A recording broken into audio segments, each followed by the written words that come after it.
It feels like this World Cup in particular has seen the most amount of injuries I've seen before any other World Cup, or at least that I've noticed in the past. Some of the biggest players in the world will be missing out on the biggest competition that we have. I will go team by team and go over each injury situation that each team has. But first, just to make it easy on you guys, I'm going to go through each player, major soccer player, that are officially out of the World Cup. So starting off, we have Sadio Mane, Karim Benzema, Georgino Wijnaldum, Ben Chilwell, Reece James, Giovanni Lo Celso, Jesus Tecatito Corona, Presnel Kimpembe, Paul Pogba, N'Golo Kante, Christopher Nkunku, Timo Werner, Marco Reus, and Diogo Jota. Those alone are very big names for the biggest countries. It's shocking, honestly. It's shocking that they're not going to be in this World Cup.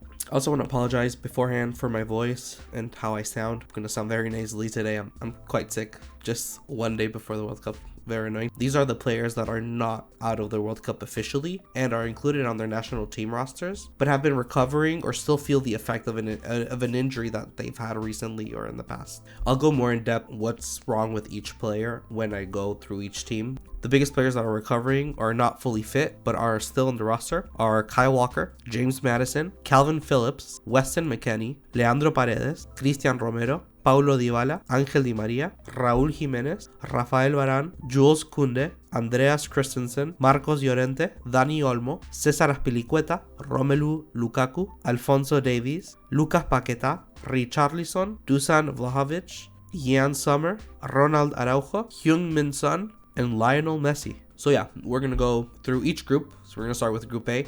So Qatar only has one player, which is Abdullah Al-Arak, who suffered an ACL tear in January, leaving him out of the team and out of the roster for Qatar. Ecuador has three players that are kind of iffy. So Joao Rojas has an ACL tear in June and is officially out of the World Cup. And then Robert Arboleda has a fractured ankle in June, who he was out for months, but has played for his team in mid-November and has been called up by Ecuador for this World Cup. And similarly, Ayrton Preciado was out at the entire season because of a leg fracture and has not played since, but is in the final roster for Ecuador as well. Senegal. So we have Sadio Mane, who unfortunately suffered a tendon injury that left him out of Senegal's roster for Qatar. We have Bo Nassar, who suffered a knee injury in September and hasn't played for Bayern, leaving him out of the roster. Then we have Pape Abou Cisse. He suffered a hip injury in mid-October, but should be fit for Qatar. So he is recovering from injury, but he's still on the roster. And then finally, Keita Balde is banned after an anti-doping violation. So these are the four players Senegal is missing. Finally, in Group A, we have Netherlands. The only player Netherlands is missing is Georgino Wijnaldum. He suffered a broken leg only 12 minutes into his new debut for Roma and was ruled out of the World Cup squad ever since. England. For England, we have 6 players. Confirmed to be out are Ben Chilwell, Reece James, and Emile Smith-Rowe. Chilwell has a hamstring injury and was not called up. Reece James suffered from a knee injury, and then Emile Smith-Rowe had a groin surgery in September and has not been called up either. Then we have Kyle Walker and James Maddison. Walker has a groin injury since early October, but still called up. And then James Maddison, he tweeted that his injury wasn't too serious and he was still called up as well. Finally, we have Calvin Phillips, who hasn't started a single game for City because of a shoulder injury that he's been dragging on, but has made the final squad as well for the World Cup. Iran. So Iran has 3 players that are injured. So we have Omid Ibrahimi with a groin injury that left him out since September, came back to play, and his injury reappeared, officially leaving him out of the roster. Then we have Alayar Saidamanish. I'm sorry if I butchered that. He has a hamstring injury that left him off the pitch since August and was not included in their roster. And then finally we have Sardar Azmoun, who suffered a calf tear in October and was included in Iran's squad, but there's no guarantee that he'll remain for the actual World Cup. The US of A. So actually for the US, let's start with Miles Robinson, who suffered a long time injury and will miss the tournament after being considered a starter for us. And then Chris Richards suffered a hamstring injury and is ruled out of Qatar as well. Then we have Sergino Dest, who has an adductor fatigue in his last match with Milan, but was still part of the US roster. Weston McKennie suffered a thigh injury late in October, but is working on getting full fitness and is part of the World Cup squad. And then Luca de la Torre suffered a hamstring injury in late October, but was still selected for the World Cup. Finally, in Group B, we have Wales. They have Rhys Norrington Davies, who suffered a hamstring injury and was ruled out of the competition. And then Tom Lawrence, who suffered an unspecified knee injury that left him out of the squad. Finally, we have Joe Allen, who suffered a hamstring injury in September, but was still included in the roster and is expected to play for Wales. Group C, we have Argentina. So Argentina's list is actually quite long. So first of all, we have 3 players that were going to be part of the starting squad, but because of injuries, they were removed. So first we have Giovanni Lo Celso, who suffered a torn quad and will miss the tournament. That was confirmed a month ago, I think. Then we have Nicolás González, who was called up at first, but a muscle injury had him replaced by Ángel Correa in the final roster. And then Joaquín Correa, he was called up, but again picked up a knee injury after the game against the United Emirates. And then he will be replaced by Thiago Almada. Leandro Paredes. So he's been out since late October, but made the final roster for Argentina, so he has not had a lot of game time. Cristian El Cuti Romero. He has a hamstring injury that kept him out of the last 6 games for Tottenham, and he's in a group of players that Scaloni, the manager, considers to be unfit. He will be tested in training, but might be replaced last minute. Alejandro El Papu Gomez, he is also part of the group that Scaloni considers to be not fully fit for the World Cup, so anything could happen. His injury is undisclosed. Paulo Dybala, he tore his hamstring on October 9th, though to be unlikely for him to be in the World Cup. Even for his coach Mourinho, he didn't think he was going to make it. He was still called up, but he's still part of the group of players that Scaloni is considering to be unfit. Juan Foyth, he's been out for Villarreal since August 28th, but has returned to action and was named in the final roster. He even played the full 90 minutes, I believe, against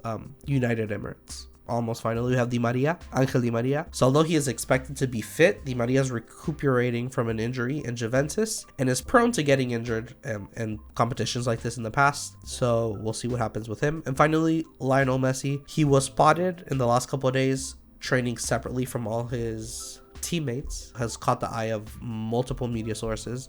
So some people are kind of concerned about that, but nothing has been confirmed.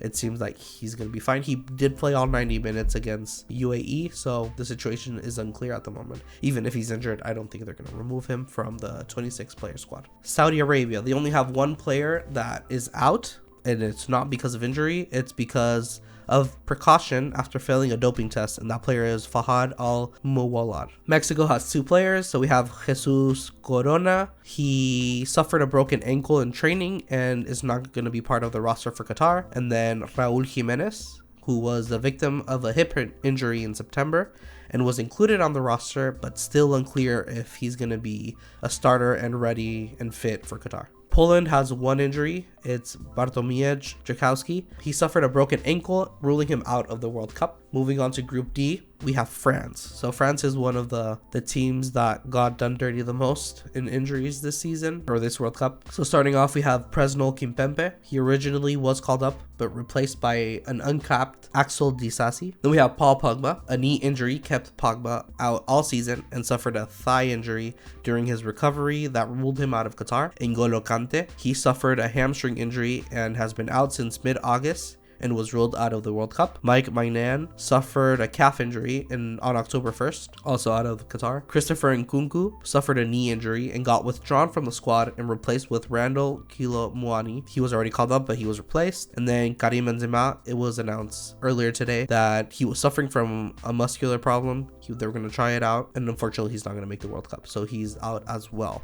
He was training separately from the teammates, and then they did the test, and he won't be able to make it. We have Rafael Varane. He was injured in October, and although he was thought to miss the World Cup, he was called up and trained with the first team, so we have to look out for that one. Jules Koundé, he missed Barcelona's last 2 matches because of a muscle knock, but still got called up and is expected to start for France. Again, we'll have to take a closer look to that one when he starts playing. And then Lucas Hernandez was out in September and October with an adductor tear and returned in November and will be fit for the World Cup apparently. So again, we'll have to see how fit he is. Australia, we have Martin Boyle, who had a rough knock, which made him miss a match on November 4th. He is still on the final roster, but Marco Tilio is ready to replace him in the worst case scenario that he won't be able to make it for Australia. Adjudant Hrustic had an ankle injury that kept him out for 3 games in Hellas Verona, but is now expected to be back on the final roster. Then we have Denmark with Andreas Christensen, who has a sprained ankle in October and made an appearance in November for Barca, and in the end was included in the final roster, so we're not sure if he's 100% fit. He seems to not be 100% fit, so we'll have to look out for that one. Tunisia has 2 players. So Omar Rakik has a muscle injury that left him out in October of Qatar, and then Elis Skiri suffered a cheekbone fracture but returned with a special mask, and now he's available for selection. Group E, we have Spain. Spain has a lot of injuries. So we have Kepa, the goalkeeper. He suffered a muscle tear in his foot, which ruled him out of Qatar. And then Jose Gaya sprained his ankle, which left him out of the tournament, leaving Alejandro Balde to take his spot. Mikel Oyarzabal suffered an ACL tear in March and was ruled out because of lack of game time. Eddie Garcia suffered a hamstring injury in October, but has been included in Spain's roster despite of limited game time after injury. So this is starting with the players who are included but still have some fitness problems. Marcos Llorente suffered a calf muscle tear but returned in November and is included in the World Cup squad. Dani Olmo suffered a knee injury on October 22nd but was included for the squad. And then Cesar Azpilicueta, who picked up a knock on the calf but is still expected to be fit for the World Cup. Costa Rica only has Keylor Navas, pretty important player if you ask me. He had a back injury in early November and has not played since, but he's still part of Costa Rica's final roster. So Germany has Timo Werner out of the World Cup with a foot injury, and then Marco Reus, which after a knock in his last match, it was announced that he'd missed the competition. Leroy Sané tore his hamstring mid-October, but has played in November and is expected to be fully fit for Germany. Thomas Müller suffered a hip injury late October, is also expected to be fully fit. Japan, we have Takefusa Kubo, who has been out since late October with a shoulder injury, but was still included in Japan's roster. Nothing is 100% guaranteed with him though. We have Ao Tanaka, who suffered a knock early November, still included in roster, but nothing is guaranteed. We have Takuma Asano, who has been out since September with a knee ligament injury. Status is unknown, but has still been included in the final roster. Yuta Nakayama has an Achilles tear and is out for the World Cup roster, replaced by Shuto Machino. And then Ko Ikatura has a knee ligament injury, but is expected to recover before the tournament. Group F, so we have Belgium. Alexis Selmakers suffered a knee ligament injury and is out for the World Cup. Romelu Lukaku, who has a lot of injuries this year. Last one was on October 29th, but still made the final squad for Belgium. So he's not fully fit, but we'll have to see how he plays. Then we have Thomas Munier, who fractured his cheekbone, which left him out of the team, but has now been deemed fit for the World Cup and has been called up. Canada. So Canada has 4 players. 3 of them are officially out, which are Maxime Crepeau, right leg fracture is what he has. Then Scott Kennedy with a shoulder injury, and Doniel Henry, due to a muscle injury, has been ruled 100% out of the World Cup. And then Alphonso Davies, which was out for the last Bayern game of the season, but deemed fit for Qatar. So his fitness is also in question. Morocco has Tariq Tissoudali, who suffered an ACL tear since July, has been ruled out. Amin Harit was ruled out of the World Cup in November, and Anas Saroudi being his replacement. And then Youssef En-Nesyri missed 2 matches with a hamstring injury in November, but was included in the final squad and expected to be fit. Croatia, we have Vida. Vida has a muscle injury early November and has been out since, but still called up for Croatia. And then Marcelo Brozovic has a hamstring injury which had him out since mid-September, but since has played some minutes in November and has been deemed fit for the World Cup. Group G, starting with Brazil, Diego Carlos is out, suffered an ACL tear. Artur Melo also out for the World Cup. He had a thigh injury. Lucas Paqueta, he suffered a shoulder injury on October 16th, but has now been playing as a substitute, and he has been included in the final roster. So his fitness is 100, but he is there for Brazil. Richarlison, he has been out with a calf injury since mid-October, but he was selected for the final squad. Played in November, so he is deemed fit, but his inclusion in this was a question.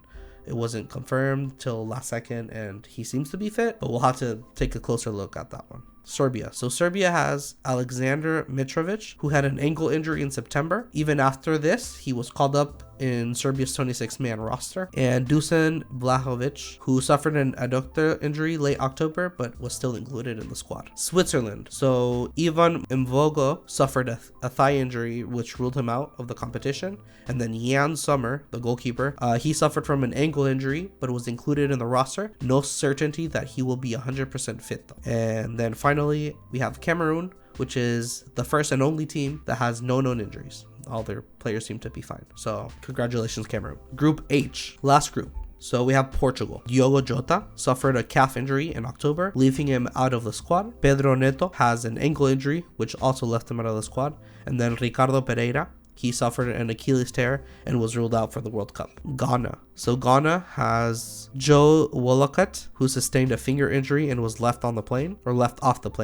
And then we have Stefan Ambrosius, who has a thigh injury, which forced him out of Qatar. We have Kamaldeen Sulemana, who picked up an ankle injury, and although not sure how serious it is, he was still called up. And then Daniel Kofi Kire has not played for his club in over a month with a muscle injury, but was deemed fit enough for Qatar. So both of these last players will have to check their fitness levels during the World Cup. Uruguay. So Mauro Arambarri, he suffered an ankle injury and is ruled out of the World Cup officially. And then Ronald Araujo, who suffered an adductor injury in September, but somehow made a miraculous recovery and was included in the roster. So we'll have to check his fitness. And then Diego Godin, who struggled with fitness with a knee injury, which left him out most of the season for Vélez Sarsfield, but is still included on the roster. So both of these last players, Uruguay, they're in question. Final team, final player, we have South Korea and Hyun-Min Son. He suffered a blow to the face, which required surgery on October 29th, but was still named in the squad. His fitness isn't guaranteed for the tournament, so hopefully he's fine. I would love to see him play, but nothing's guaranteed, so just let's keep our eyes out for that one. And those are all the players that we know that are injured or are recovering from an injury or are straight up banned from the competition because of doping. We have 2 cases of that. Again, sorry for the voice. Sorry, I'm feeling a little ill right now, but hopefully for the next one we'll feel a little better. And that's it for me today. And thank you for watching. Like, subscribe, you know what to do, and see you next time.